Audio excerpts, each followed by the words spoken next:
We live. So I did things a little differently today. I'm streaming it on YouTube and Facebook, and I'm gonna just put the link on Twitter. Hopefully, I can kind of build my Facebook page up because my YouTube page up because it's trash. It's trash. It's trash. Anyway, so welcome to the cut, fellas. We're here for another day. Another topic. Today we're going to talk about The Last Dance. We haven't even spoken about it at all through the 5 weeks that it's been popping off. So I guess we'll just doing introductions, go through introductions. I'm Country Boy. I'm the host, producer, whatever, Hostess with the mostest. I'm the Spike Lee of this joint. I got my name like 8 different places. We just go around. You guys can kind of just talk about yourself. We'll start with our guest today. Since he was a guest, we're talking about my man Grateful Ed, man. You can tell the people about yourself, where they can find you. You know what I'm saying? What you doing out here? What up? It's your boy Grateful Edmond, man. I'm originally from DC, but I live in Raleigh as about a year and a half ago. Loving this Carolina lifestyle. Just went to go get my fat boy on right before I got on the podcast. Got some biscuits and honey and all that good stuff.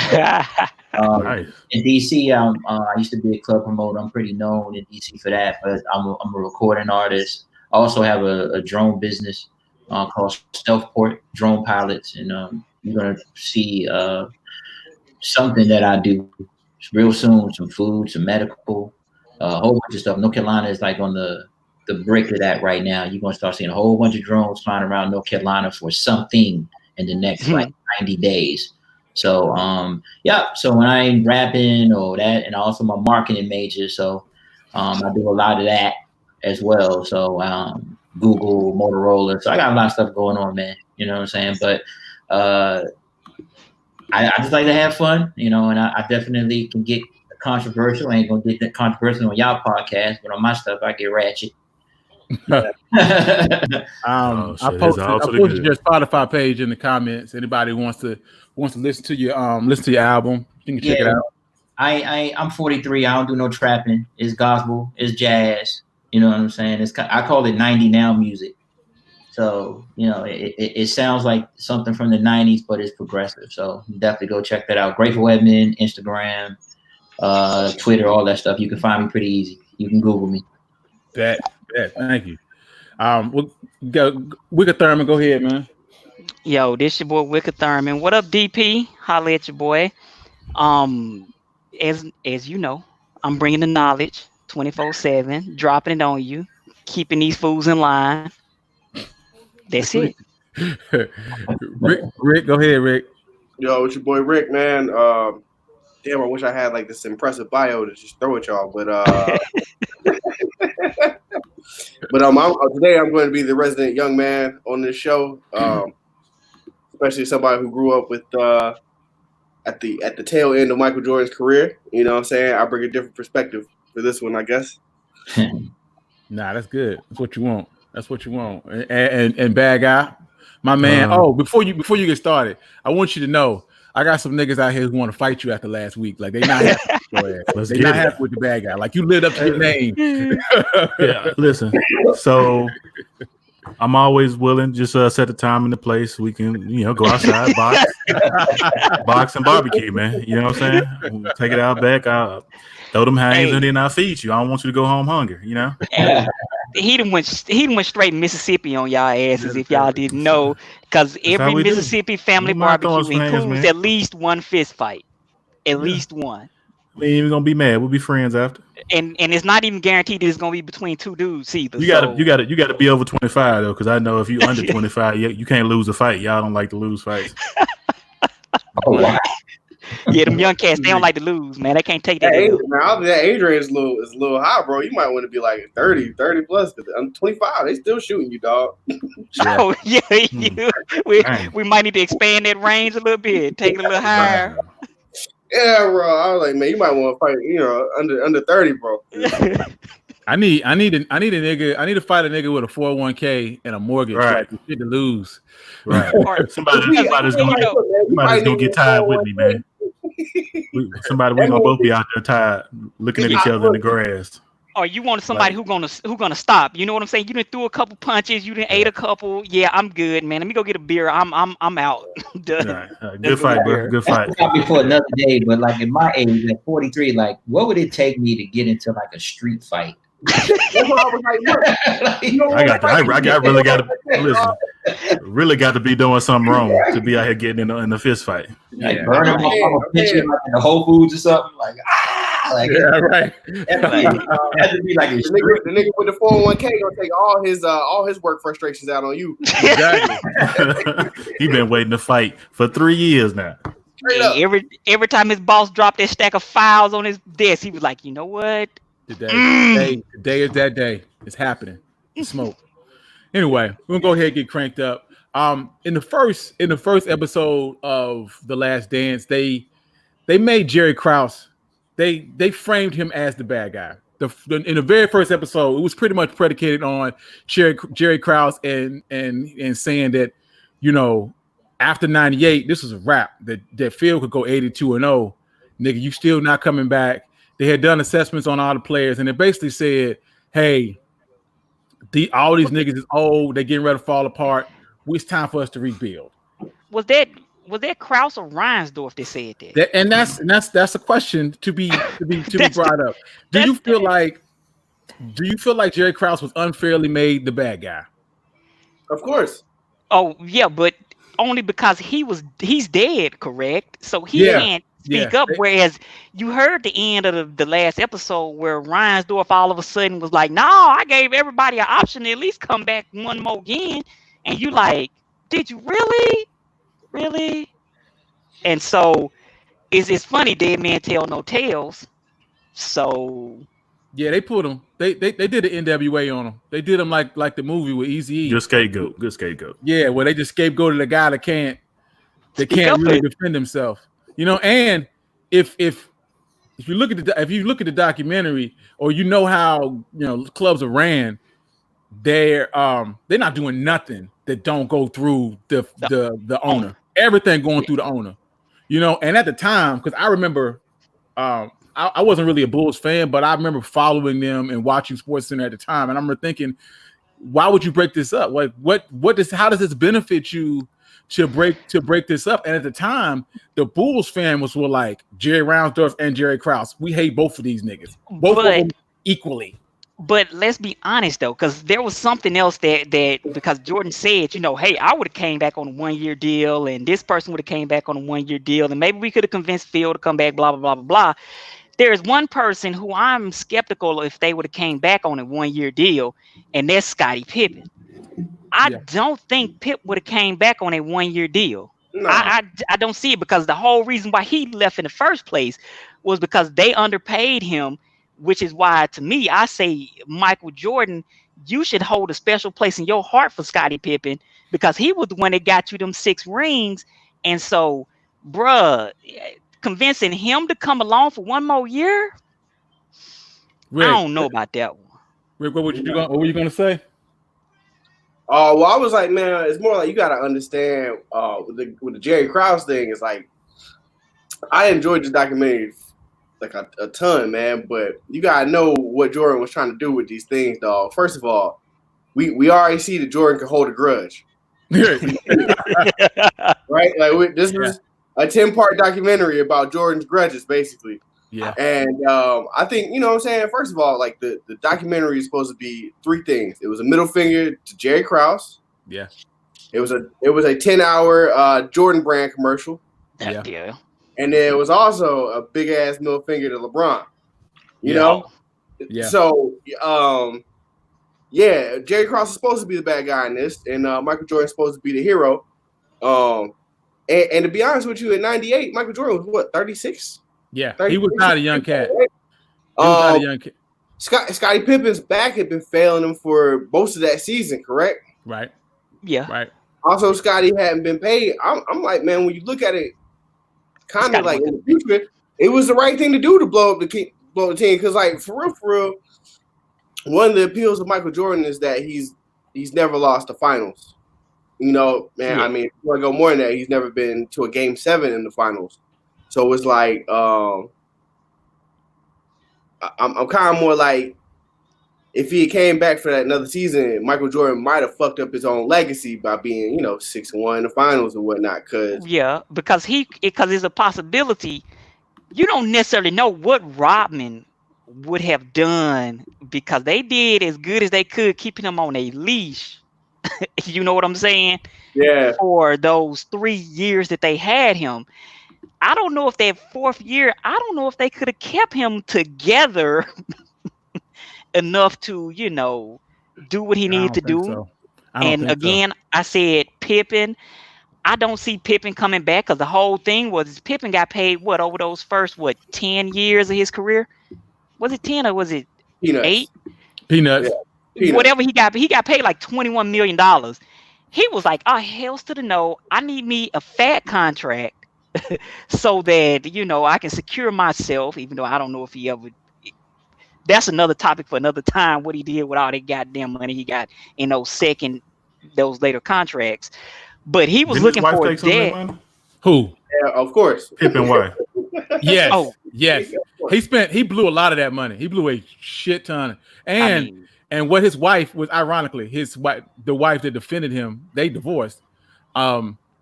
She mentioned that he made more money over his career than Jordan did in the second half. Like, he was severely underpaid in the first half. But after he was the sign and trade to the Rockets, Houston. Yeah, he got signed and traded to Houston.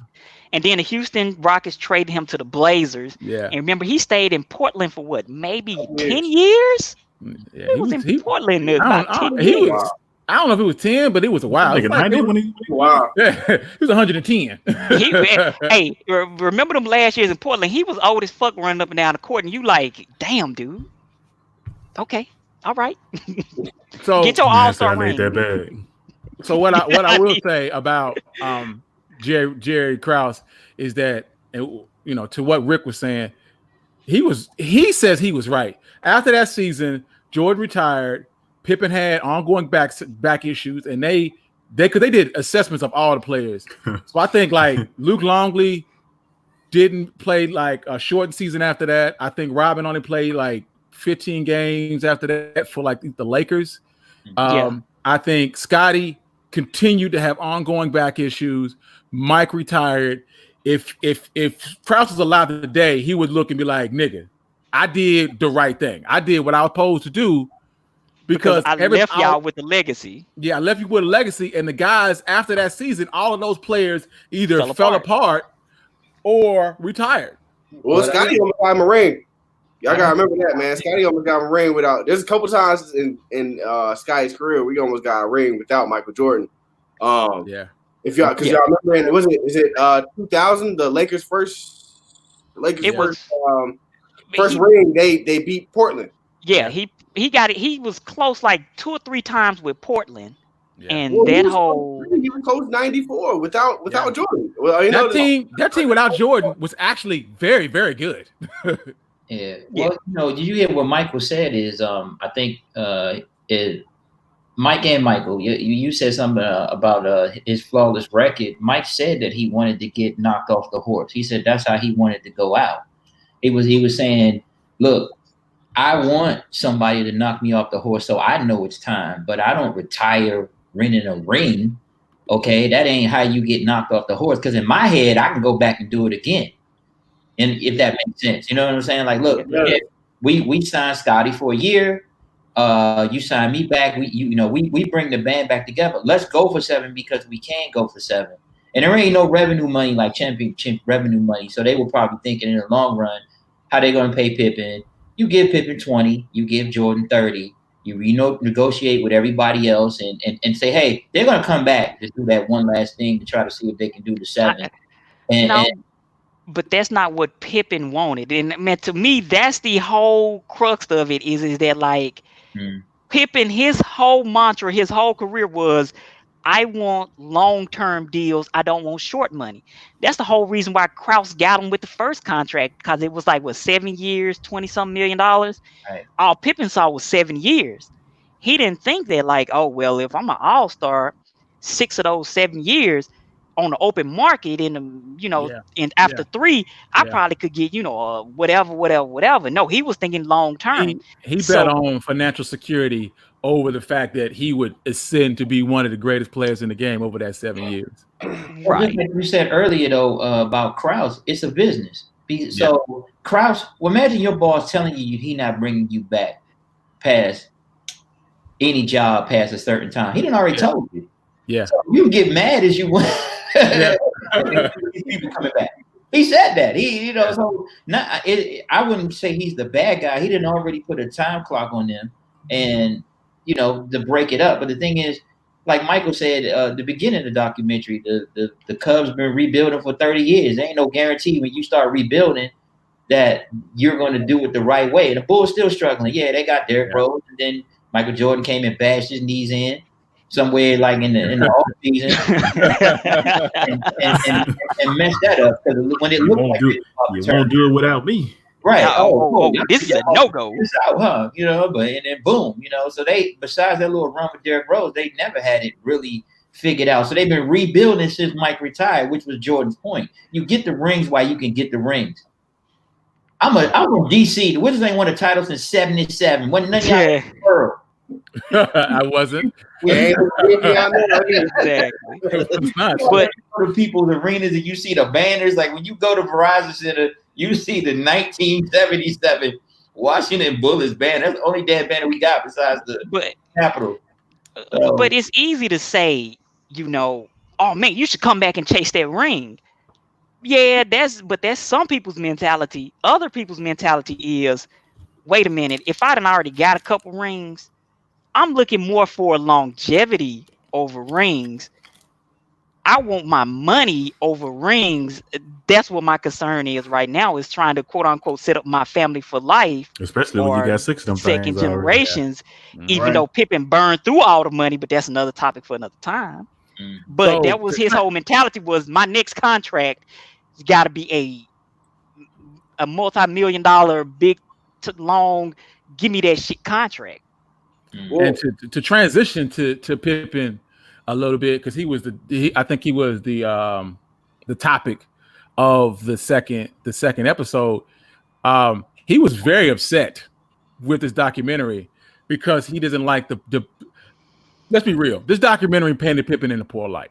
It painted Pippen in a light that allowed for him to once again to play Robin to Jordan's Batman. And even in the documentary, it's like when Pippen, I had a headache, Jordan stepped up. Oh, my back hurts, Jordan fucking stepped up. So every single time that you was lacking, Jordan had to come and save your ass. And even when you talked about 95, they ended that season with him being, they ended, but the highlight of that season, the most memorable point of that season was him not going in for that play that Tony Kukoc ended up hitting the last second shot, and he ended up looking like he was like a little bitch, basically.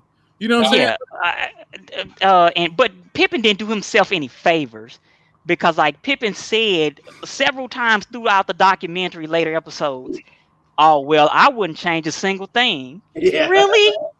Really? Like, we just dissed you, about you. We just said in episode 2 you didn't make no goddamn money, so you wouldn't have changed that. We just said you was a little bitch on the sitting on the sideline while Kukoc hit the shot. Like that, we said you was a little bitch about your back in one of them finals games. Yeah. I think so you wouldn't change nothing. As much as I didn't like when Scotty sat out or whatever, you gotta understand, it was like Scotty was an MVP candidate. Yeah. And he had been running the Bulls. And then when they were like, you're not getting the shot. I mean, Tony Kukoc was going ham that game, but it was Pippen being like, nah, man, I was running this team. If Mike was here, you know who was getting the ball. It ain't gonna be Tony goddamn Kukoc, no matter how good he's doing this game. It's not gonna be Tony. So he was like, why don't I get the same respect as Jordan, even though I've been putting up tremendous numbers and I've led this team to this tremendous ass record. So I think it's as somebody who appreciates team sports, I don't like him sitting out, but I understand it. I don't, because remember at that point in time, Kukoc was actually a young stud. We're not going to talk about the rest of Kukoc career because we can talk about that in a different. And he had one of them type of things where a person never reaches where you think they should be. But in the beginning, Kukoc was, he was right there. Yeah, but I mean, I don't think anybody would say that he should have taken that shot over Pippen, though. As good as he was, like Pippen, like he said, Pippen was a Hall of Fame. He was a Hall of Fame. He was an MVP candidate that season. But how many times has LeBron James hit a game winner? I'm not picking on him. I'm just saying it's very few people that get plays ran for them at end of games. Yeah, that's true. So Michael fooled everybody. If you really think about it, a lot of superstars don't really take last second shots. And Phil Jackson's solution said that everybody's expecting Pippen to get the ball. So I'm putting a play for Kukoc because that's what nobody's expecting. So that's called coaching. Yeah, it was a good coaching move.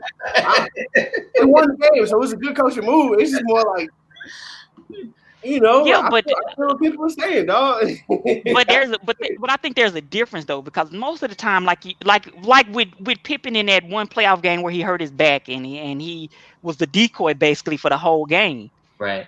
Jordan always seems to have a decoy hanging around who can, occupy the defense to keep you from, tripling and doubling and whatever. What's weird about that is the idea that Pippen is the fucking decoy. Like if I think that was 97. In 97, Jordan was busting the Jazz's ass. And you're gonna tell me Pippen's out there? Pippen's the fucking decoy? No, I need you to stop Jordan. He's the one kicking your ass. He didn't want to have 37. Well, no, there was a couple of defensive laxes in Utah. Karl Malone said, "I didn't come to play Michael Jordan. I came to play the Bulls." Hey, no, because like if you look at a lot of the plays where Jordan did Brian Russell in actuality, you want to just ask yourself like, why are y'all letting Jordan get this free run of Brian Russell? He gonna whoop that ass. Been whooping it all night. But why would you? Why would you not spin off of Dennis Rodman? Why not let Dennis Rodman take all the game-winning shots he can muster? Here's the funny part about one. Luke Longley want to take a game-winning shot? Take it. I dare you. You couldn't stop him if you wanted to. And these guys, somebody like Byron Russell was an Brian Russell, whatever, man. What the fuck his name is? I think it's Byron. Anyway, Byron. Yeah, he was an excellent defender. You know what I'm saying? Jordan and his game, he has the ability to make this stuff look super easy. There is no razzle dazzle to Jordan's game. He is just 2 dribbles, pull up, straight to the hole. It's not no dance. He busting your ass in straight line drives. It doesn't even make sense that you should be you should be killing me like this. When he beat Byron Russell, it was just a pull up jump shot, right, on the last shot. So you got to understand the basically the greatness of Jordan. And before we move on to Dennis Rodman, if we ain't said it yet, we haven't talked about. Go ahead. Talk about how Jordan is a psychopath yet, or we gonna? No, we're getting there. We're getting there. We're working on that. We're working on it. If we ain't said it yet, fuck Karl Malone. Okay, hey, you ain't gonna hate on the mailman, man. The mailman and the paperboy was my team. I wasn't really no Bulls fan. That the 13-year-old girl that he impregnated and had a child with, that nigga playing in the NBA, NFL, and ain't never met his daddy. We ain't talking about all that. Rodman, I mean, I would challenge a lot of people that think that Scottie Pippen with Michael Jordan the savior to go. We know 2 or 3 Mike moves, including his turnaround where Mike can get a bucket. Scottie Pippen does not have any of that. No. Okay, so there's no move that Scottie has that's going to guarantee he's going to get a bucket. Second, if you know anything about 90s basketball, Ricky, you the youngest, right? You talking Damon Stoudemire. Okay, he's the number 1 pick in the draft in his time. Sabonis was the best Euro player ever. Yeah. Steve Smith was an all-star, multiple, before he went there. Okay, they were stacked. They had Rasheed Wallace coming off the bench. Yeah. Okay, so you mean to tell me with Scottie Pippen, Rasheed Wallace, Sabonis, and Damon Stoudemire, you ain't the best player on your team? So Yeah. You You're talking about Pippen.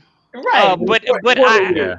He's talking about Scottie Pippen doing the Jailblazer League years. I will beg to differ because Scottie Pippen has a particular skill set, which makes him the best player on the court. If you really look at it, Scottie developed the point forward. He was the originator of the point forward. That's what I'm saying. Like he does moves per se, you know. Yeah. But he does basically what LeBron does, only he did it with a lot less, I guess you would say, athleticism than LeBron does. Because let's be honest. We're not talking about his overall game. We're saying the game is tied. You understand? I don't know what shot he takes, but I can't guarantee that's going to go in. I can't guarantee you that's going to go in. About LeBron.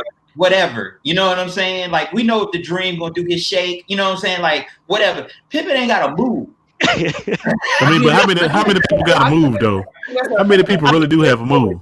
I mean, yeah, because like let's be honest, there are only like 5 real people who got moves in the NBA. I mean, you got like Tim Duncan bank shot, you got what is it, Kareem hook shot, right? You got you could count Steph Curry shooting from anywhere if you really want to go there. I mean, how is it Jordan turnaround? Get the ball. That's about it. No, James Harden step back. That's the 5th one. So, like, I think what people are saying is that not that Pippen had a move, or not that you even believe he's gonna hit the shot, but he's earned the right to take it. That's what I'm saying. He's earned the right to take it. Would have missed. I mean, honestly, the only vindication that the only reason Pippen couldn't say nothing is because Kukoc hit that shot. If he had missed that shot, he'd have missed it. Oh, it'd been some fucking smoke.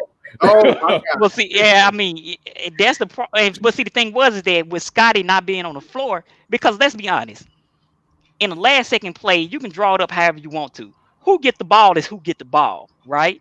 And if Scottie would have been out there and he would have got the ball, he would have been a facilitator. And honestly, during that year, whatever he wanted. During that year, he was a facilitator. He was the guy stirring the drink. This is why he was the MVP candidate. It's not because he was scoring the most points. I think he only averaged like 21 points a game that year. But as far as initiating the offense in the triangle, he was that guy. He was the guy. So it's weird to me that he's upset about taking the last second shot when you ain't been a last second shot kind of guy. Oh, fucking yeah. But anyway, I digress. It's one of the things, like if you get a promotion at your job, and you remember the last guy who had that job before you got the promotion, and he got all these things that they allowed him to do. And Astro van, definitely got the Astro van. You chill. You're not him, so we're not gonna let you do that. I mean, you should be upset, but when you're following a guy like the GOAT, like Jordan, like you need to temper your expectations a little bit too. We just say that he need to set his expectation a little lower. Anyway, all right. So we're gonna move on to Dennis Rodman. I think Dennis Rodman was the topic of episode 3. The thing about and 7 and think about Dennis. What was it? 8? One of them. It was just like a whole Dennis Rodman. Yeah, they did like Dennis Rodman. They did like 2 or 3 whole Dennis Rodman episodes. I have respect for Dennis's how he came into the league. And Scottie too. Like a lot of these guys, they didn't take a traditional path into the NBA. Rodman was older. I think he was 26 when he went to junior college.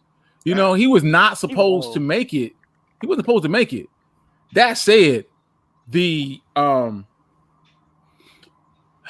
needed a coach that understood what kind of nigga he was. And I don't feel like, let's put it like this. Do you feel like a guy like Dennis Rodman would make it in today's NBA? Yeah. Absolutely. Who could not? It would dominate. No. His name is Draymond Green. I'm talking about personality-wise. Oh, like, if you're talking about personality-wise. Bring in your 16 rebounds a game. Who can't use that?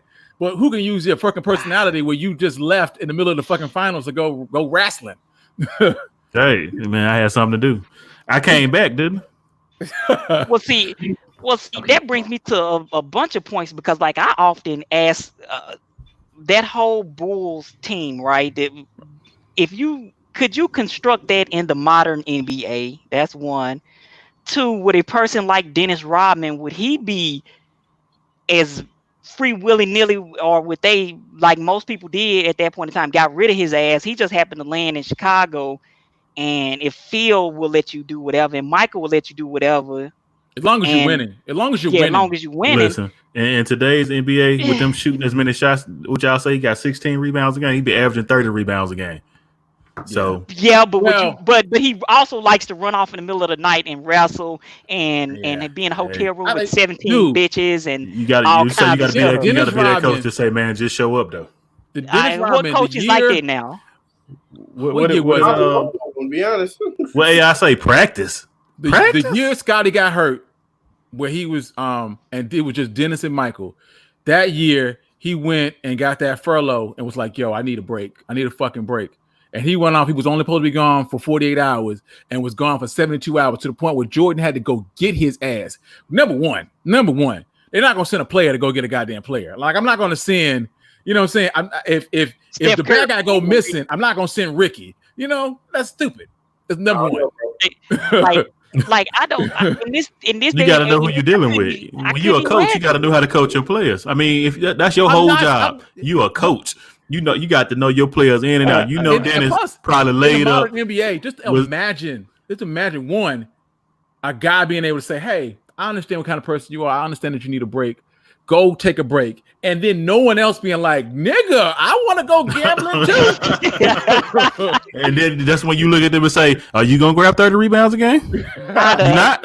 Your ass need to be in practice." This is the difference between the '90s and these modern niggas, because there's no way you would do this right now, and some 19-year-old kid would be like, "I want to go hang out with hookers and blow and gamble all weekend."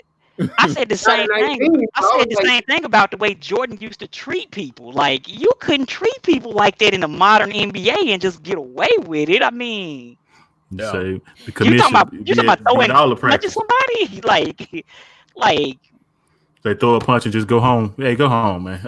Get on out of here. See you tomorrow. Let me. Hey, send me his number. I'm gonna text him.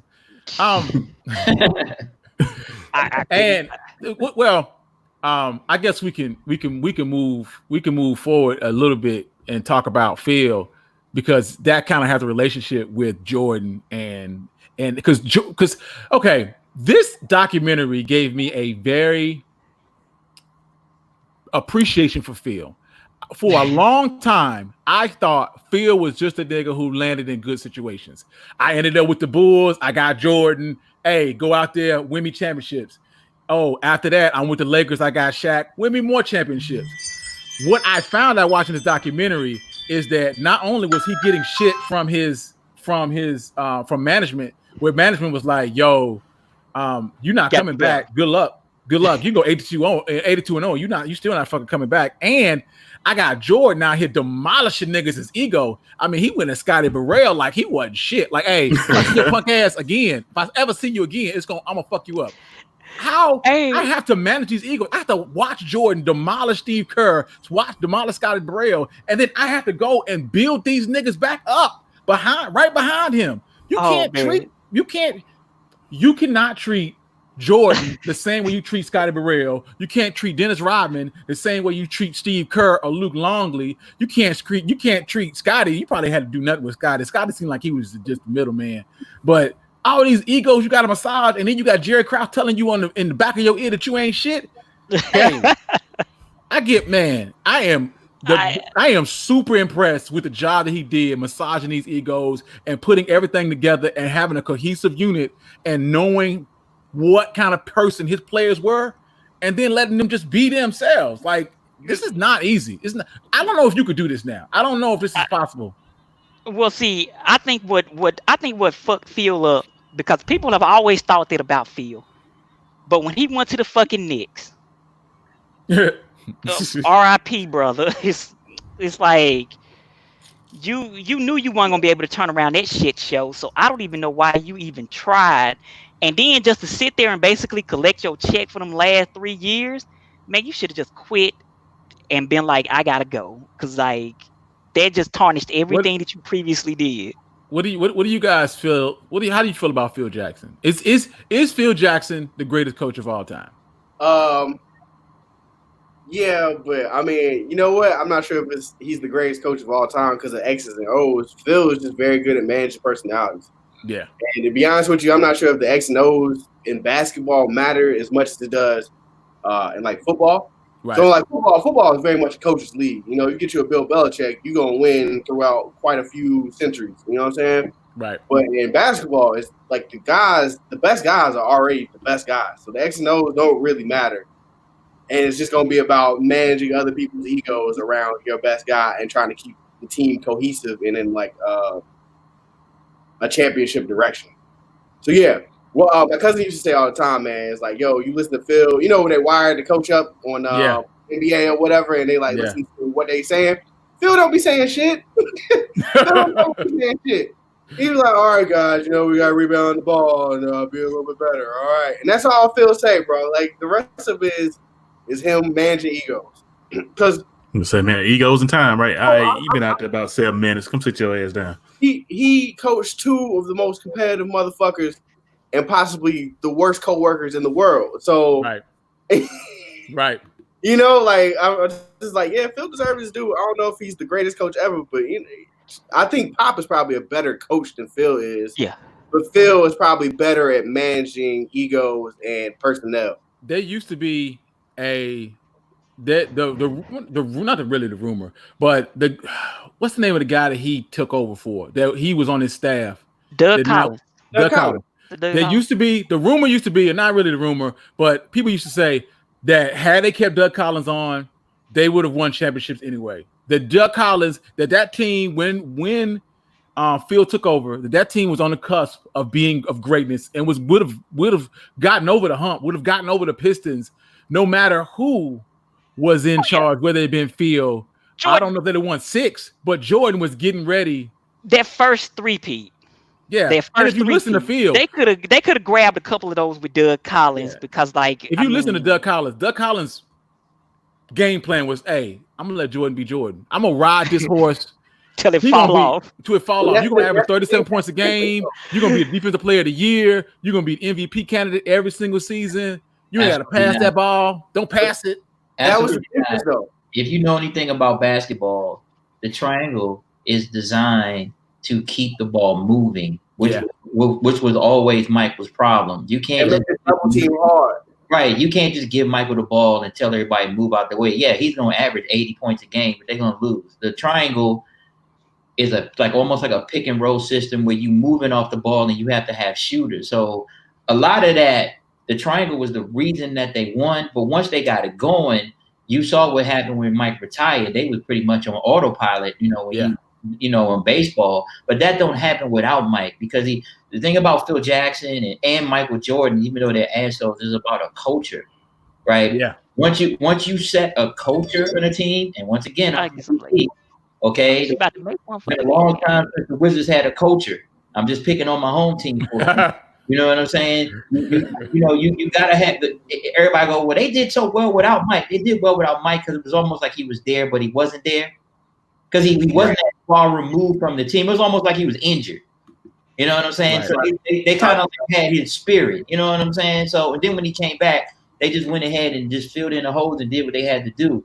And the other reason, the triangle was the reason they won, but triangle was the reason he wasn't a good GM, because he tried to force these new dudes to run a triangle, and the triangle forces your team to low score. You ain't winning no damn basketball games in 2020 or whatever like that's going no 80. I get your argument for the triangle. Get all that. What I'm saying is that you mean to tell me that Jordan couldn't have got one or two running the same offense that Doug Collins had? Probably not. With Scottie Pippen and Horace Grant and all them doing the work. But I think he could have got at least one or two of them the first 2 rings. The documentary. Now, could he have won the second one? That's a whole nother. What year did Phil sign? Like, did Phil sign right before that first championship? No, he signed the year they lost to the Pistons. Yeah. Okay. And then the last year they lost to the Pistons. Mm-hmm. Yeah, and what I'm saying is this: like, when they lost to the Pistons, the main thing that they were saying is that like they could just key in on Jordan. Right. Yeah. Yeah. They had a whole system for that. And they also broke up that Pistons team. Like, that Pistons team broke up in 91. Was it 91? When you get blocked, Yeah, like when I mean bop, I don't know what slang I'm speaking right now. When somebody go in the basket and getting their ass handed to them, what you want to do is pass out to an open teammate, and the triangle actually allows you to do that. We even saw it in the finals when Mike was going away from the triangle and Phil had to yell at him as normal, who's open, who's open, Paxton's open. This is in the documentary. Then he finally started giving the ball to Paxton, and that's when they started winning. It's tough. It is extremely hard to convince the best player in the game that Kerr or Paxton or need to get the ball is a better option. Even if they're open, is a better option than me. Right. Well, most players, if you ever played on a playground, they think shooting over two people is better than somebody else shooting wide open because you a bum. Oh my God. we call that the Ricky. That's the Ricky shot. I got this lead at it.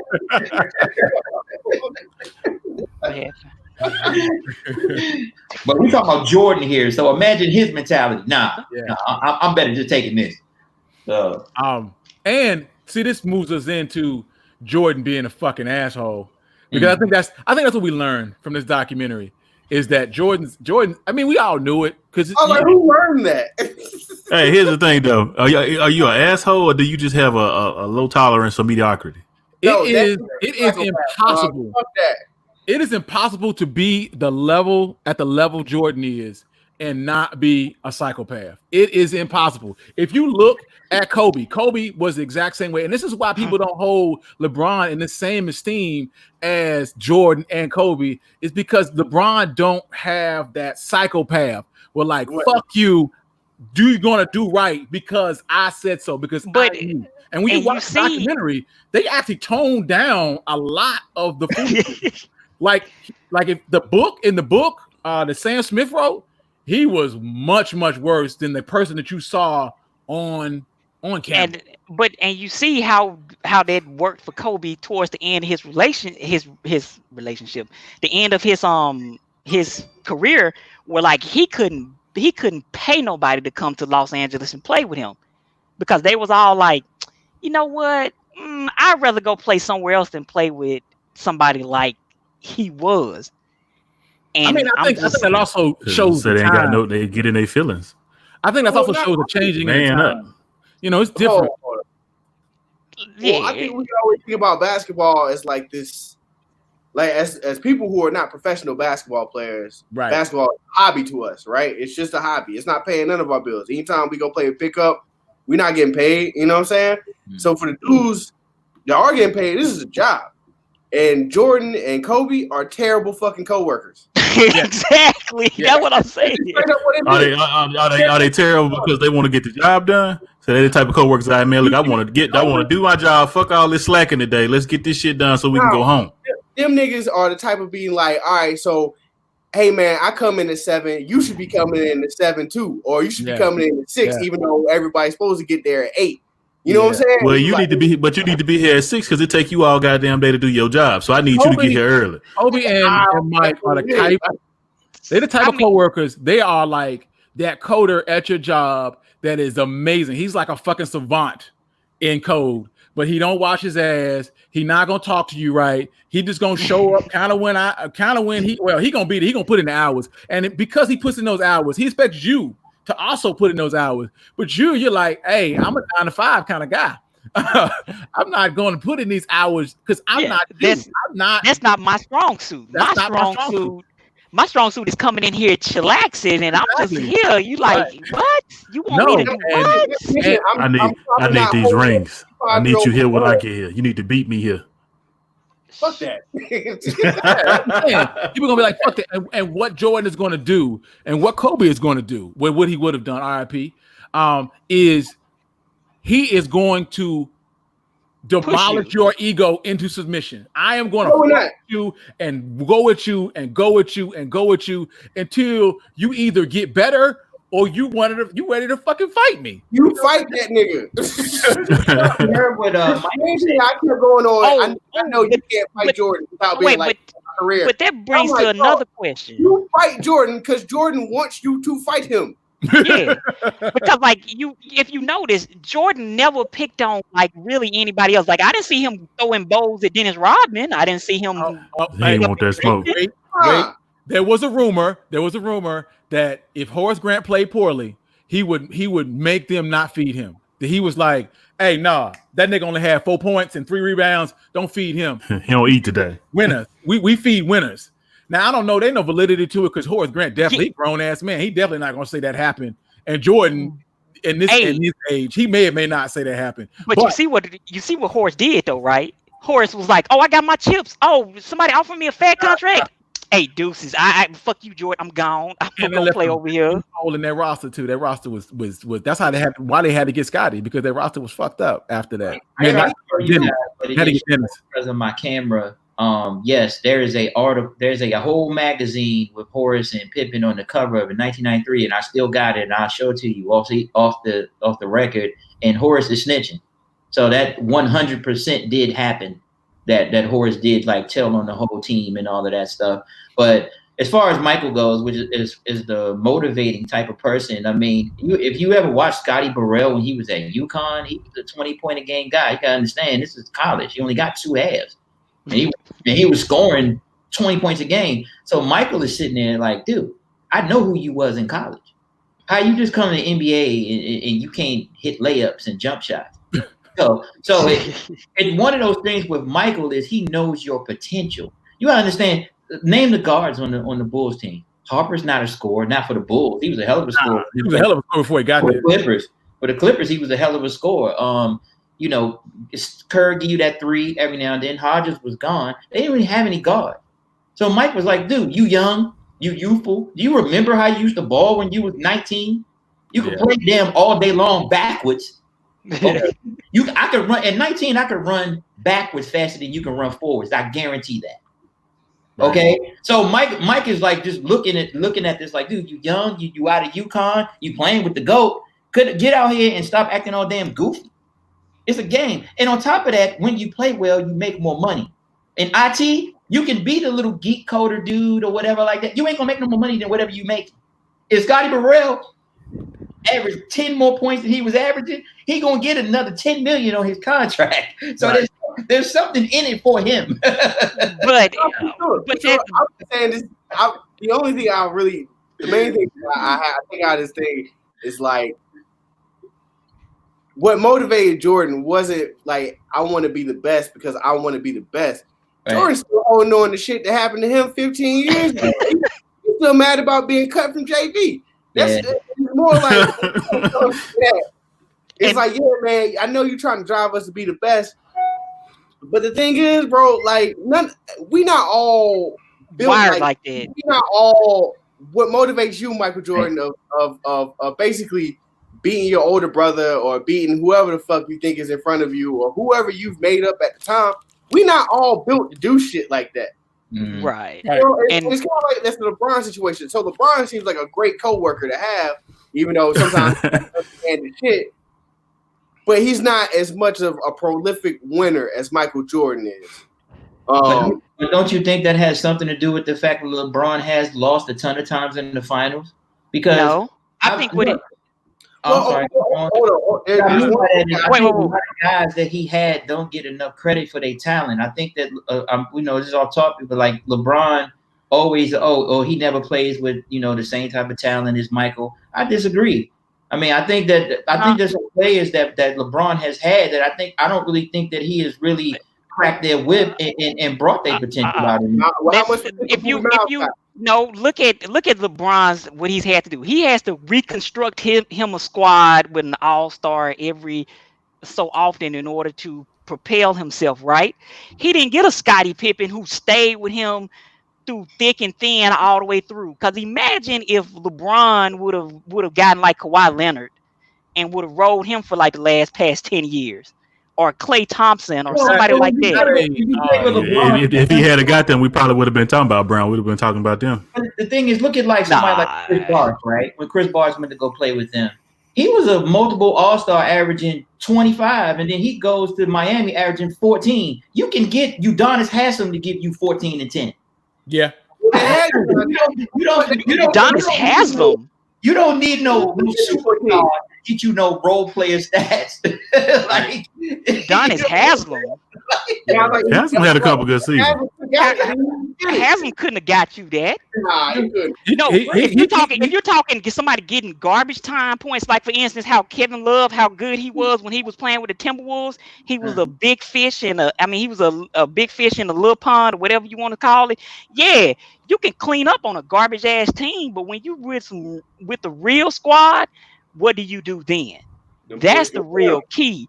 And you find out a lot of them cats that LeBron played with, you found out that they were just all-stars on garbage ass teams. And when it came big time to show up, them motherfuckers would shrink. I think you found out who they really were.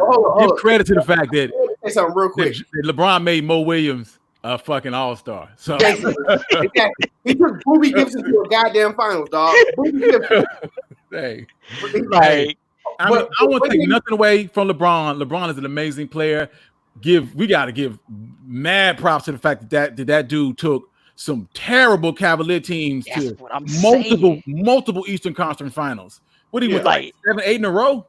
Like the one time he did play with a stacked squad was when he played with the Miami Heat and he played with Dwayne Wade. But even though Dwayne Wade was on the backside of an awesome Hall of Fame career, and he played with I can't remember his name. What's his name?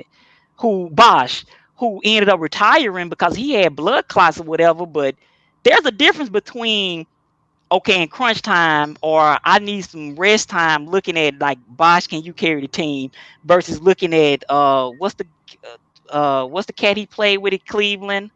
Any one of them cats. Looking at them to come through for you in clutch time. All-stars. The third all-star always ends up being a utility player. Yeah. So what I'm trying to say is you don't need Chris Bosh to be a utility player. No. You can get anybody to be a utility player. Really good utility player. What are they paying Bosh? $19 million? No, but there's a difference between a Bosch utility player and a Udonis Haslam utility player. Because Bosch utility player, which means that like at any point in time, Bosch can go out here and he can get you 30 and 10. Yeah, is Udonis Haslam gonna be able to do that? But the fact that they lost 2 finals with the fact that Chris Bosh was not a utility player, which is the reason why he is not the GOAT. Say what? Just because he lost 2 finals? Well, he lost 2 finals playing with these guys who are not utility players. They didn't have. Whoa. Yeah. First off, Dwayne Wade was again on the backside of his Hall of Fame career. That's the life LeBron. So don't sit here and try and be like, oh well, he was playing with some all-stars. Come on, man. This man is on the backside of a Hall of Fame career. Mind you, it's a whole different mindset when you got somebody like Scottie Pippen on your side who is willing to take a hell of a lot less money and still roll with you. How many more folks you think would do that in this day and age? He didn't take that less money because he wanted to play with the Bulls. He took less money because it's from financial security. That's why 7-year deals. They don't even do 7-year deals anymore. I think they capped it. That's a slave thing right there. Yeah, it's slave shit. Yeah. It's capped before. Usually the big superstars take 3 or less. Because they want to be able to get usually they do a 1-and-1 paydays as possible. They want to get as many paydays as possible. Yeah. So if he was out right now, he wouldn't go no more than 3 years. No more than 3 years. And he would be right back at it trying to get paid again. But he said he signed a long-term contract because he was secretly hurt and he didn't want to get hurt doing the short-term deal and then mess his money up. So it ended up backfiring because his back wasn't as bad as he thought it was. And Jerry Krause and then wouldn't renegotiate. And the owner told him, don't sign the contract. That was on the documentary. Do you believe that? Do you believe that in a negotiation, Jerry Reinsdorf was like, hey, this is a bad deal. I think you shouldn't sign it. No. What Reinsdorf said was we're not going to negotiate this, right? Right. Well, however it was phrased, you signed it. Yeah. That was the biggest, I think the biggest takeaway from that is that you can't complain. You signed a deal. You made this bed. It's not as if he was being taken advantage of. He outplayed his contract, and now he's like, I should be paid more. No. He signed that Meg Thee Stallion deal, didn't he? Right. Yeah. As any bad boy record artist, what happens when you sign deals your ass ain't supposed to sign? Exactly. Hey, even Big signed away his that's another topic for another time because we already went over that one. And take that. Hey, wait, one thing though. One thing that I did recognize, we was talking about Jordan and how they motivated their teammates, right? Like, so Jordan and Kobe are basically assholes, correct? Right. Well, something that I remember hearing about Bill Russell was that Bill Russell said that he would never criticize a teammate ever, not in the public, not in private. Like, he'd always just encourage his teammates. And I think Bill Russell has an argument for being the greatest of all time. Ricky, they were playing with 6'5" white boys in the 60s. Oh no! I'm not gonna let you say that. No, I'm saying you think this Negro was gonna go to some white boy and be like, "Boy, you gotta play better." No. But here's the difference though. Bill Russell played against Wilt Chamberlain night in and night out. So we're not talking about Wilt Chamberlain. We're talking about his teammates. He's supposed to be motivating. You're not going up to Bobby Taylor or whoever was playing with him back in the day. Like, boy, you better get your act together. Better get your shit together. So y'all saying that so what you're basically saying is that, what like, that nigga say to me? That nigga say to me? Oh, we got something for you, boy. But I will going after the game, Bill. Hey, you better run. One thing I do appreciate with the 80s and watching this documentary is that the times that Jordan played in was hyper fucking competitive. It was multiple times where he could have lost. Fast forward a little bit, when he was going against the Indiana Pacers, the Indiana Pacers were fucking stacked that season that he played them, and even to the point where Jordan was like, "Hey, this is the team that gave us the most trouble," because they had a good damn squad with Mark Jackson. I think they even had a young Derrick Rose. They had Jackson. Jalen Rose. You mean Jalen Rose? Jalen Rose, yeah. Jalen Rose, Antonio Davis, Reggie Miller, Mark Jackson, and Rick Smith. Davis and Antonio Davis, Rick Schmitz.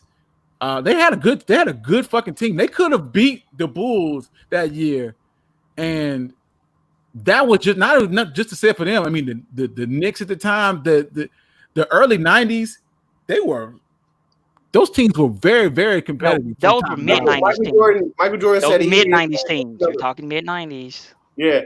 Michael Jordan said he hated playing Reggie Miller the most because he played like a woman.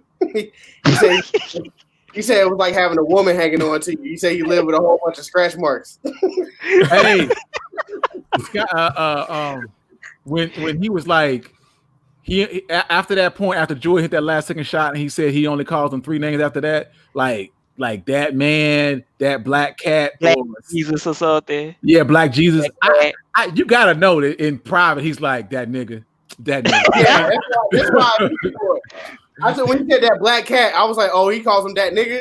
Yeah, I know. You know he said. Hey, because you could tell that by remember when Reggie Miller hit that last second 3 to win the game, and like how he ran down the other side of the court, he was jumping and spinning and shit.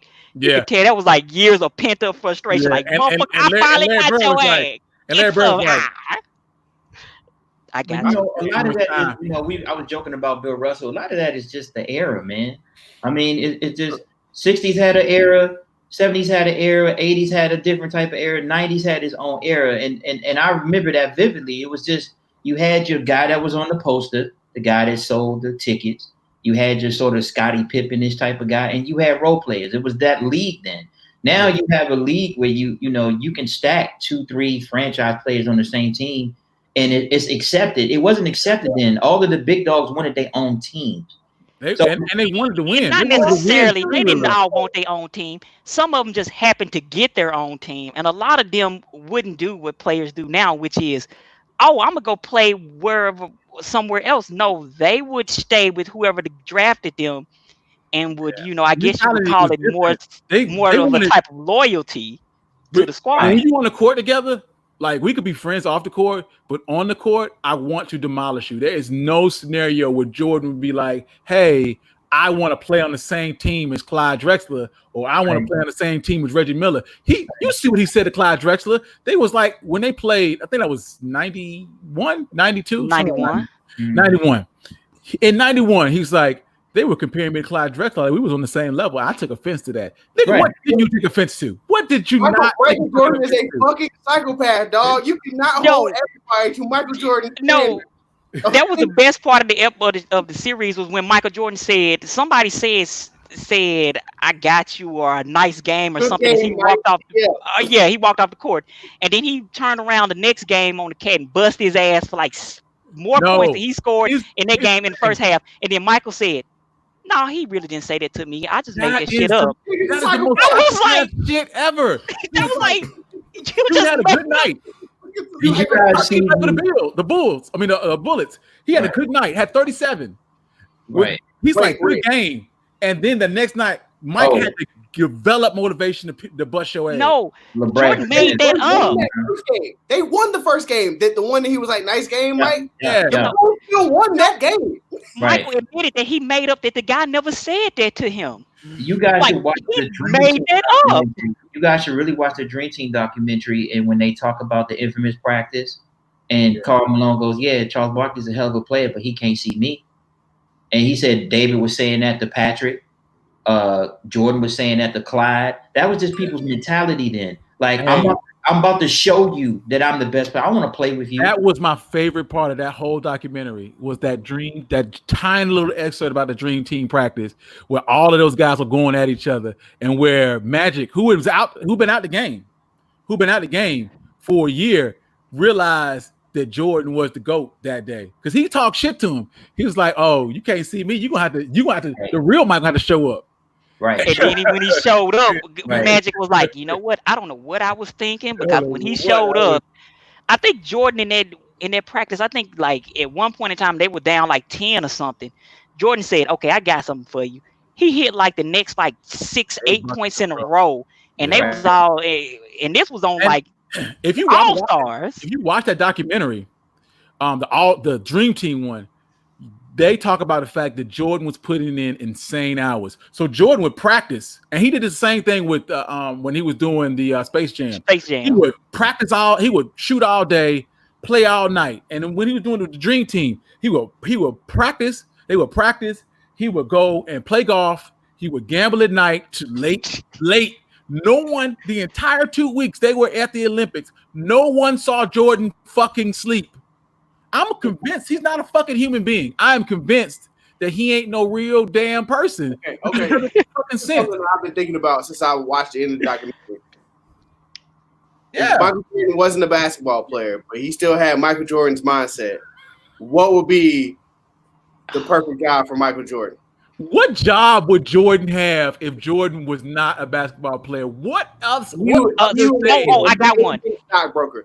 Hedge fund manager. That's what hedge fund manager. I heard that about Diddy. I heard like when Diddy was like really like grinding real hard for Bad Boy, he'd go to sleep like 4 or 5 o'clock in the morning because he was just up doing beats and this, that. Like it those type of people, they got a different button than the rest of us. And that's the reason why a lot of them are successful, because it's like we look at everything like a cutoff. Rich people don't have a cutoff. Like, nah, this has to be done no matter what. Like somebody mentioned it on the podcast, like, "Oh, this is a 9-to-5 job. You playing basketball for a living? Come on, man. Like, you know, if you got you making millions of dollars to play ball, you can't stay an extra hour in the gym. You can't come an extra hour early. It ain't like you got to go work at Hardee's or something, man. Like you making millions of dollars to play basketball. If you put in a little extra time to make your paycheck good, you know, and it's going, like you said, it's gonna benefit you, but."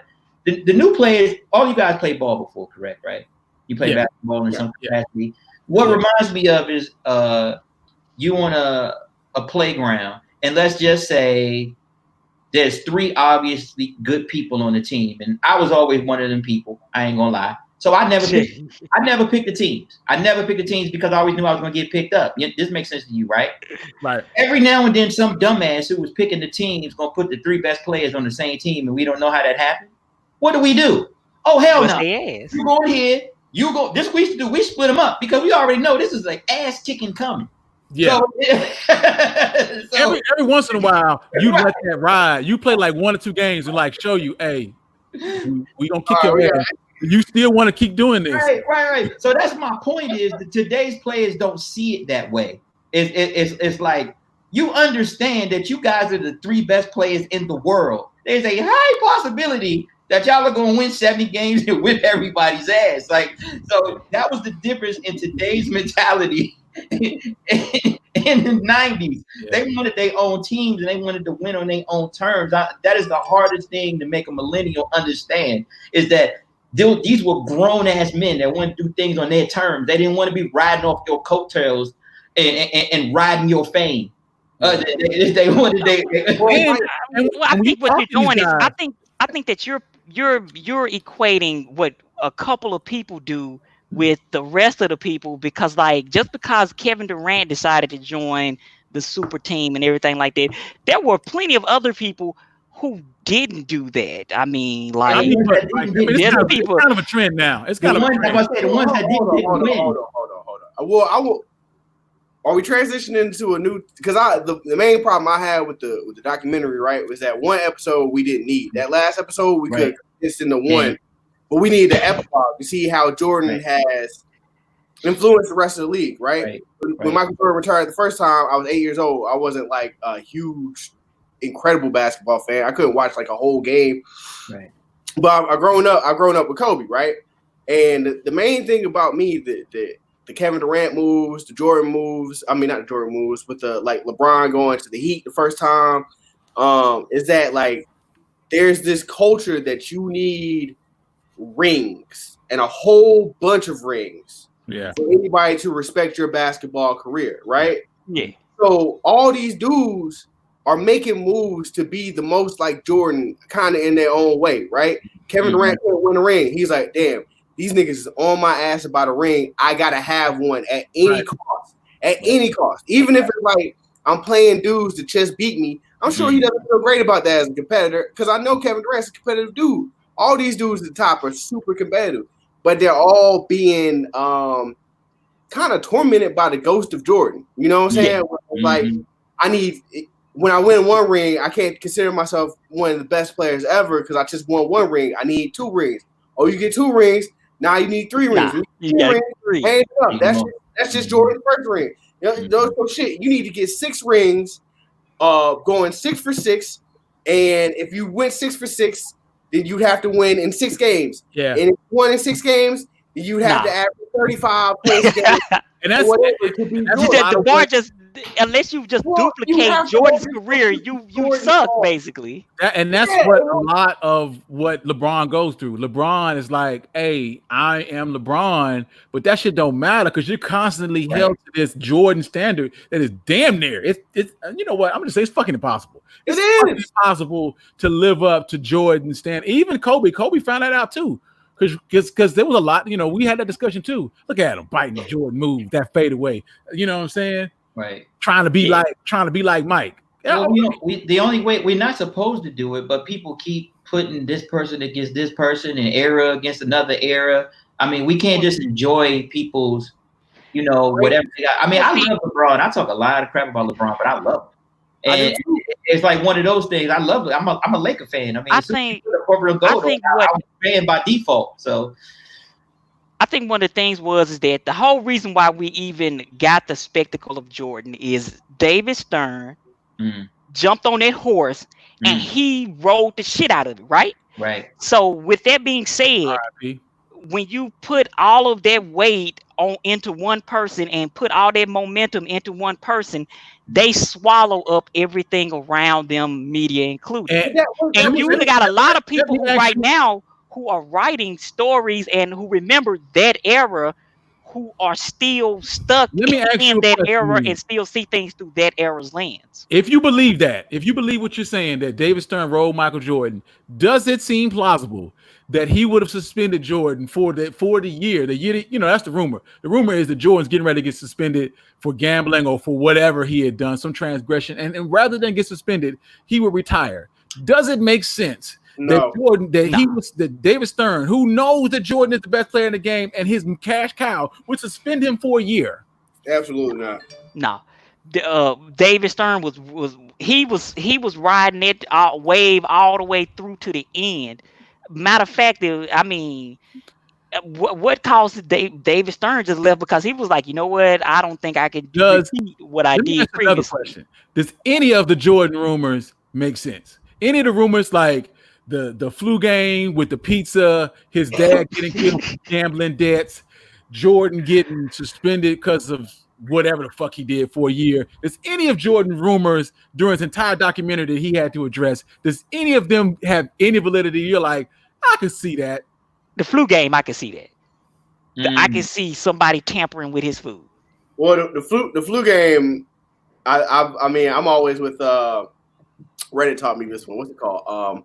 Occam's razor, which means the most simple explanation is the truest one. Yeah. Which is like Jordan was probably out drinking and gambling before the game. That's what Jordan does. And it's not like he didn't have a history of doing that. It's not like he had yeah, but the boys is like, man, I was thinking about this cold brew the whole fourth quarter. That's what got me through it. Like, yo, I love all the drinking and smoking that Jordan did. That's why in '85 when he was like, I came on the team and they were the cocaine bulls and they was in there with cocaine and hookers. And I'm like, I turned around, nigga, did you really? Because we don't believe that shit. Young Mike might have. Yeah, I think. I can believe it. I hear y'all say that the Young Mike might have. I feel like Young Mike would have been right in there with them niggas. Like the kind of person he was, like it just felt like the kind of shit he would have done. He was no, like, but I mean, but like now, them bloodshot eyes. You telling me he not still smoking weed? No, gambling all night. But I think there's a difference between snorting blow off a hooker's ass and like going out and playing poker until midnight and smoking cigars and gambling on golf. Those are two different levels. And I can see where a person would be like, you know what? Y'all are level above where I want. I think he'd hit that cocaine. He'd have never been Michael Jordan. He wouldn't have made it.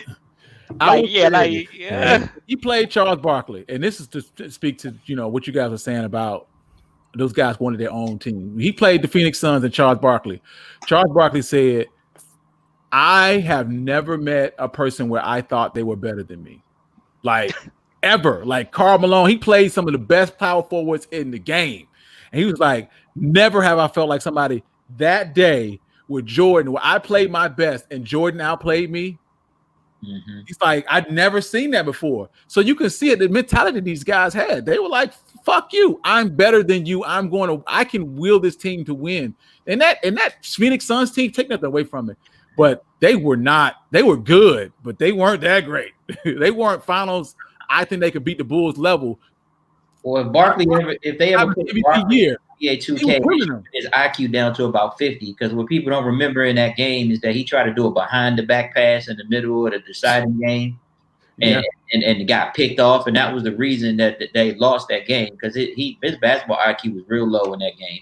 And you 6'5", you getting 14 rebounds a game and 27 points. I mean, throw a damn bounce pass and do what you got to do. No,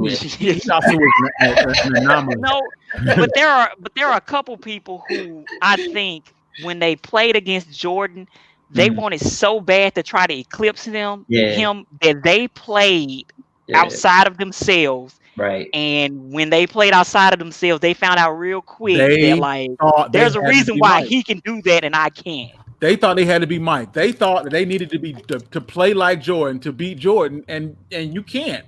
You can't beat Jordan. You can't do what he does. You're not going to put up, 45. You're not going to tell some guy that I'm going to get 37 and a half and then do that shit. They just not the way the other guys are built. Like you might be one of the best players of all time, but you're not Jordan.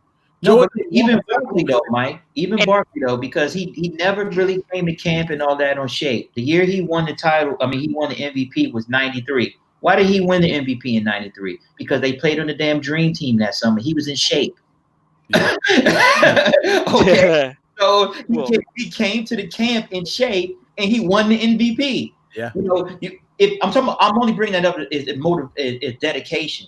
Okay, Charles might have had the same skill level as Mike, but he ain't have the mentality. Same dedication. Yeah, it's like, all right, well, you can ball, but you don't take it as serious as Mike, and you find that in your job. It's the same thing.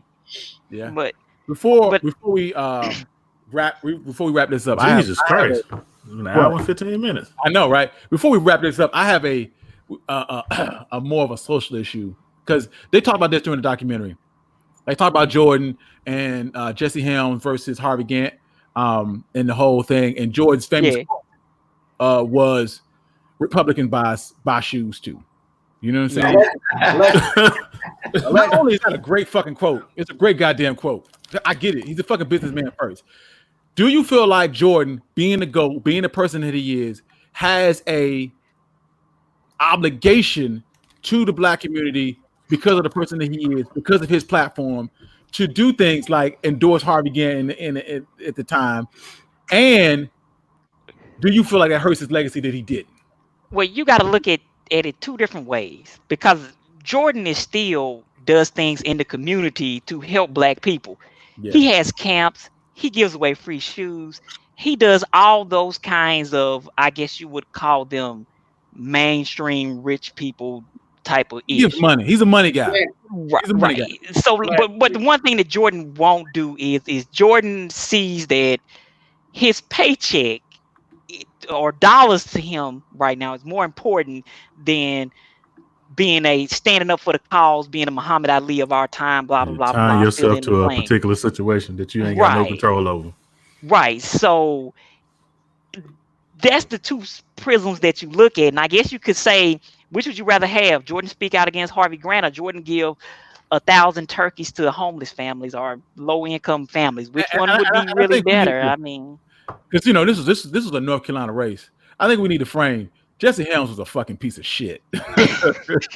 like when he's like, when we're like, hey, Harvey Gantt, I need you to endorse Harvey Gantt. Being against Jesse Helms should be a no fucking brainer. It should be easy. You know what I'm saying?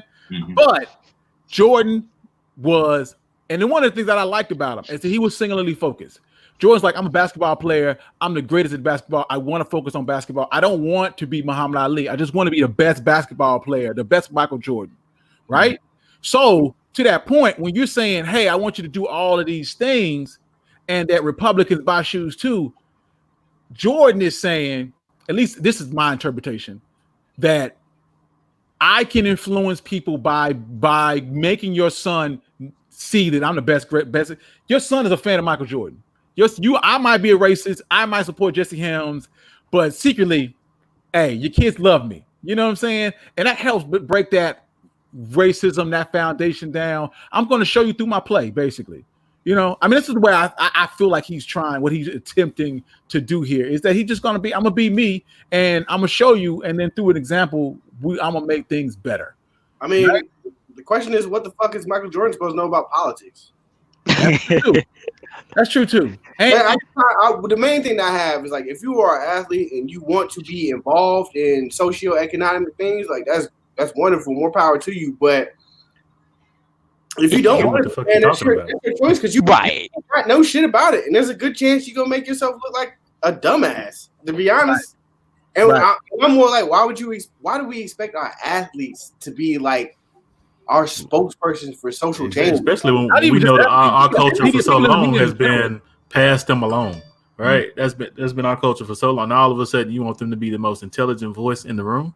Yeah. I mean, and we don't expect that from rappers, from all these people that we didn't expect to do no work. Yeah, like that's why people are like, hey, you know, I want the old Kanye back. No, stop looking to Kanye for anything. Validation. Just listen to his music. Enjoy his music. Right. You know what I'm saying? I think Nas said it on a song like maybe 2 albums ago. He said, truthfully, I've been rich longer than I've been poor. So we're expecting these people to recognize for the struggle that they ass ain't fucking been in a very, very long time. And we talked about this a bit on the podcast before, is that's the problem I have with a lot of people like, you know, the Killer Mikes, the Charlamagne the Gods, the T.I.s. Like, they struggle, not my struggle. Them niggas is rich. Like, your problems don't speak for my problems. I'm getting up every day and going to work. Right. You know what I'm saying? And for you to say, hey, what are you going to do for the black community? Hold on, ho. Your problems ain't my problems. What I want from people and what I want from my political figures may not be the same as what you're looking for. And for you to come out and act like you speak for all of us. Nah. Nah. And especially considering that you ain't never even talked to one of us poor people in how long? Like, I can see if you was out there and you was actually in the struggle and you have been, and you know 3 single moms raising a kid by herself in the projects or whatever, and you had taken some kids under your wing or whatever. Yeah, okay, you can speak. But nigga, you live out in like the rich folks' neighborhood behind a gate. Yeah. You don't even shop for your own groceries. You fly on private jets. You drive a car that costs more than my house. I'm gonna need you not even to speak for me no more. I need I you. don't know I'm which gonna need one of another y'all representative. said this, but I remember this because bringing this back around to Jordan, is I remember one of you guys were like, it's amazing to me that Jordan gets in every day. He would go and get in a car that is singularly Jordan. It would say like Air, Michael on the back, drive himself around. I'm like, nigga, how much are you worth that you have all of these cars that are very, very Michael Jordan? A Porsche. You know what I'm saying? Like, it's odd to me. It stupid rich. Yeah, he's stupid rich, and yet he still kind of had this kind of approachability. You know, I mean, at least when he was Jordan is a nigga. Jordan is straight up a nigga. Hey, Listen, I'm not finna pay you so I can go outside. I wish a motherfucker would. That's exactly how you wake up in the morning. Michael Jordan still got that fucked up finger. That's sign enough. You like finger. And I remember saying, why didn't you get that fixed? Like you got $1,000. And someone the asked index finger is gone. It's just it's fat. It's like cock. It's like cock. Oh, it's like Eggman. Yeah. But you expect that from football players. That's like a badge of honor. Football players would be like, hey, look at my fucked up fingers. Yeah, look at my fingers, bro. Michael, you supposed to be like, hey, yo, fix that. That's like get that finger shaved, get that bone shaved down or something, partner. Yeah. So hey, one more thing. Y'all know they coming out with a Tom Brady documentary, right? 9-part documentary. Do you want to see that? Does anyone want to see that? What's the name of it gonna be? The Warm Glass of Milk? Yeah, right.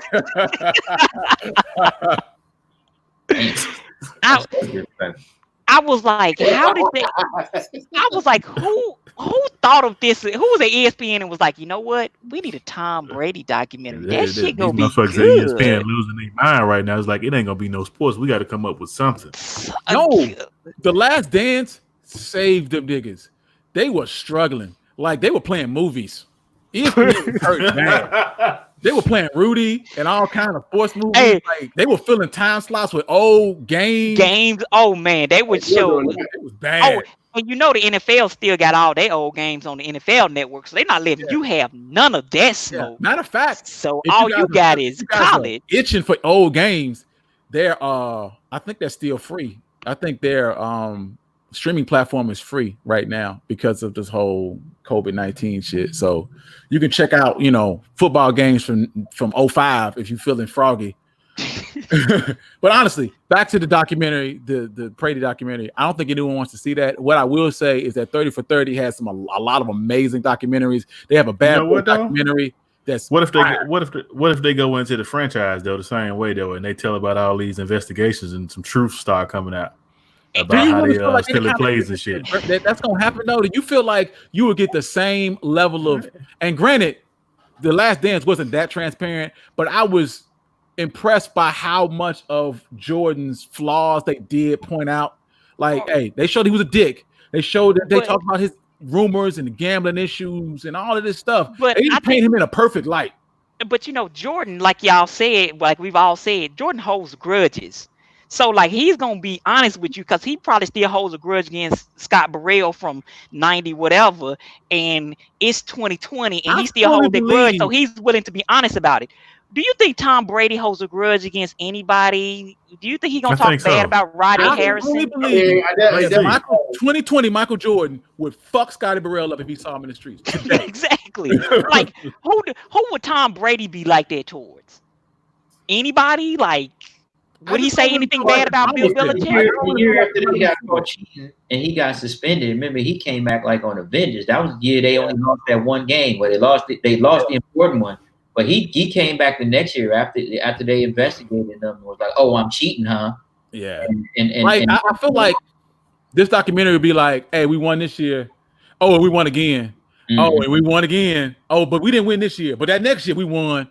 And I don't really feel like the drama's there. Like with Jordan was a flawed individual, and when you see Tom Brady, he puts up this air. Unless you're gonna show me something that I don't know, he puts up this air of being perfect, and without the drama, without you having a flaw, without you being like a cracked individual, it ain't fun. Like I really like watching Jordan because Jordan was amazing basketball player, but as an individual, as a person, he's a fucking asshole. Tom Brady is not interesting. Tom Brady is not an interesting person. Yeah, exactly. He's not an interesting person. Because Tom Brady's kind of probably gonna be like, yeah, I got a supermodel wife. I'm married and got a kid by an actress. Bill Belichick is awesome. You like, bruh, your life is awesome. Give me something. I don't want to go from a documentary about a man who had a 48-inch vertical to a man who ran like a 5.640.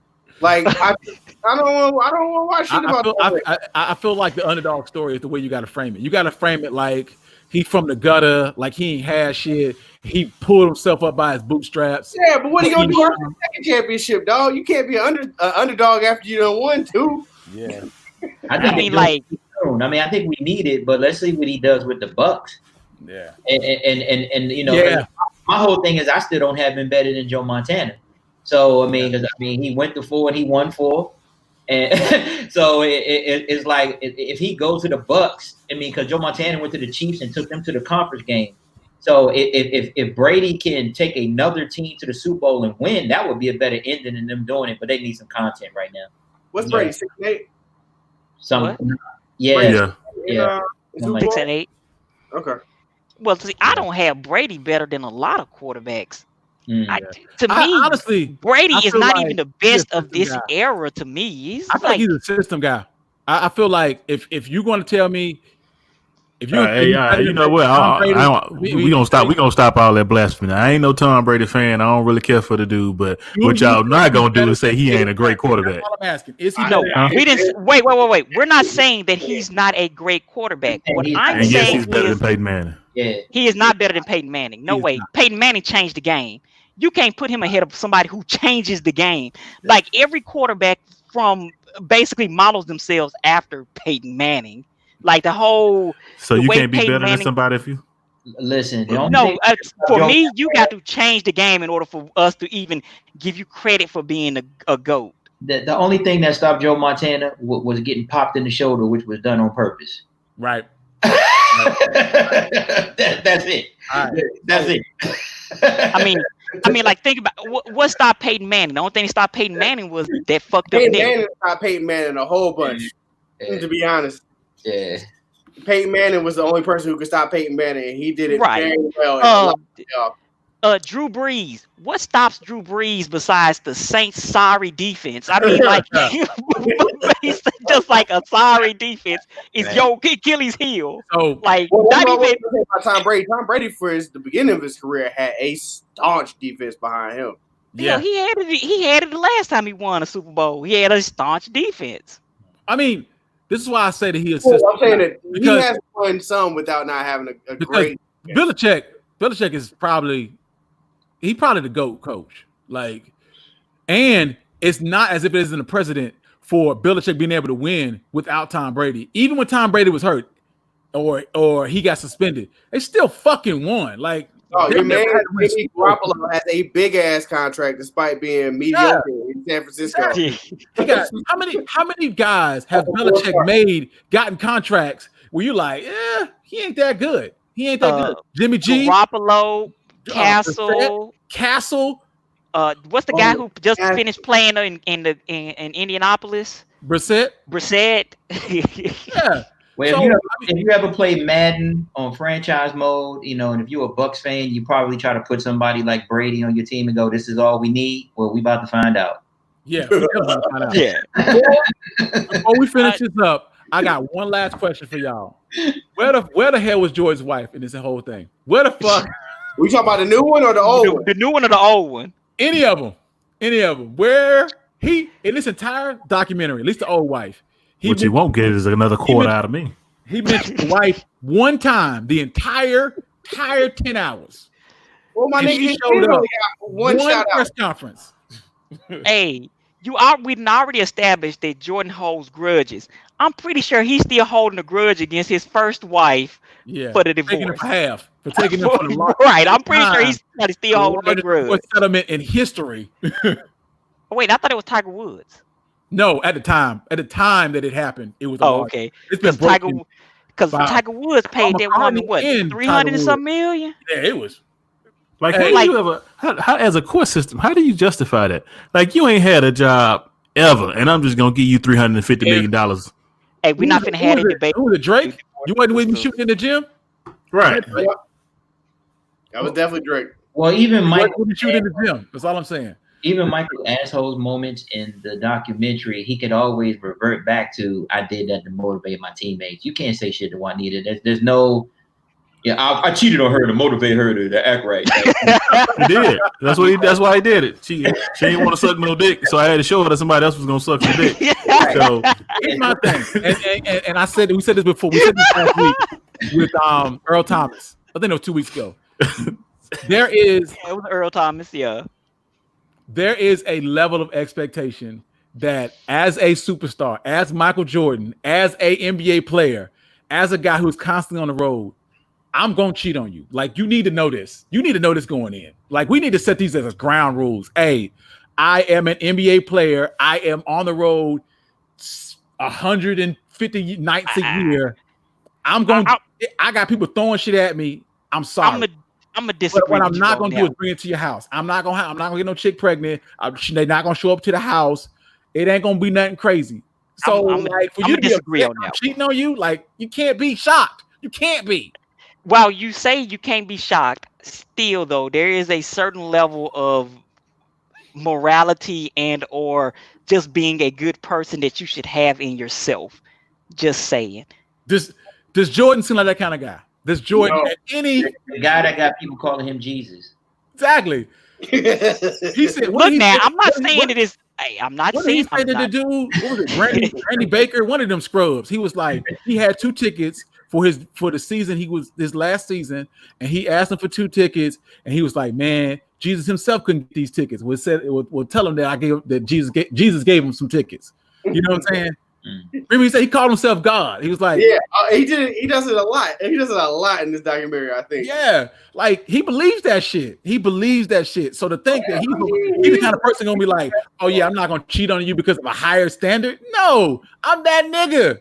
I'm Jordan. I don't know, because again, I mean, like I said before, it just all depends upon what type of person you is. Because some people are like that on the court or like that in whatever they're doing.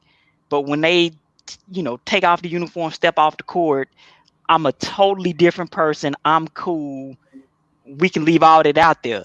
Michael Jordan.